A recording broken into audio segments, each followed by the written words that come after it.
What's up? We are Bullet for My Valentine, and you are watching the Kerrang podcast. Hello and welcome to a very special edition of the Kerrang video podcast here in central London in a very glamorous location. Managed to get some time with Moose and Matt from Bullet for My Valentine. Hey! Hiya. It's high five. How's it going? All right? Good, thank you. All right. You're suffering a bit today.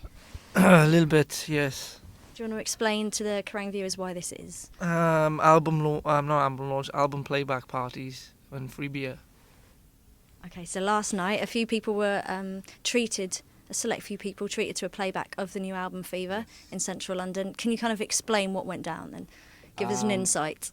Basically, competition winners got to hear a playback of the album along with some press. We had a private room, got everyone in free bar, played the album back, got drunk, did some signings and some pictures and hung out with some fans, and it was cool. Excellent. So what were the kind of initial reactions then did you sort of get from people to hearing the album? Everyone was just blown away, really, which was an amazing thing. We love the album, so for fans to love it, we wanted genuine feedback, if people don't like it, that's cool, you can tell us, So, but everyone was totally impressed, so it was cool. Everyone seemed really happy. Do you remember any specific feedback from fans or management or press people? It's all been good, which is always a nice thing. Just generally they dig in the album, which is nice, and I think they were just there for the beer, mind. Really? It was a free bar, so we couldn't. After about 2 songs in, I think everyone was just pissed up anyway, so Right. could have played them anything and they would have gone, that was amazing. For people that haven't heard it, which was most people other than those who were there last night, what can fans expect then from this new album?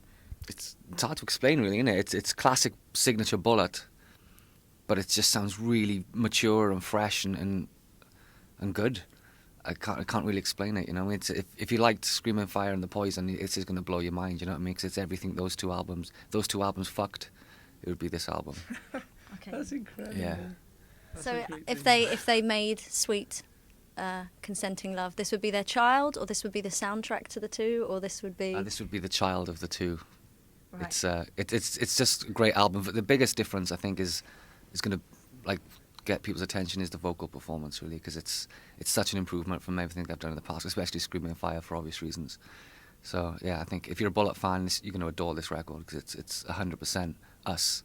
Okay, Brilliant. now, slightly biased about the vocal performance because it is your own, Mhm. so I'm going to get your drumming man here to comment on an honest perspective on how Matt's done on this album. Drums are rubbish, so. So I didn't play a snare drum. We Drum machine. drum machine, everything.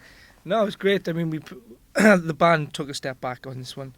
Even Matt, he obviously sings, but he also the band as well. So we all took a step back, and we knew when we were writing it was going to be a vocal album. So I think, yeah. You like it? It's the best he's ever sung. Don't tell him, I'll get a big head. Apparently you're the best you've ever sounded on this album, according to Moose tell him, over though. here. I won't tell him. Brilliant. Everyone watching online, Moose thinks you did a really good job. Thank you. How was the drumming? Drumming's fantastic as well, actually. Oh, thanks. It's working with Don. It is a different Moose this time round. He did simplify everything because being a metal drummer, you want to play busy and you want to be a little intricate at times. When Don just wasn't having it. No. If it didn't need to be in the song, he was taking it out, and it was a bit difficult for all of us, especially Moose, to do that change because you kind of think it's a bit too simple, but just rolling with Don's ideas and then hearing a finished product, it's like, fuck, that sounds awesome. It just sounds so more solid and so more grown up because you're not overplaying, you're not over singing. You're just doing everything that the song dictates. Don's just an amazing dude.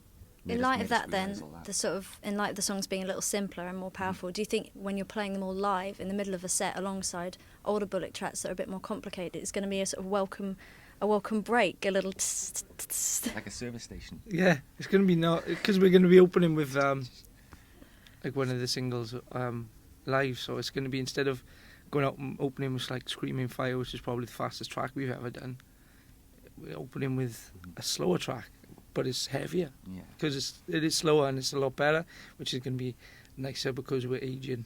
Yeah, You're not aging. I mean, everyone's aging, but it's not. You're not ancient here, are you? I don't know. I'm 28.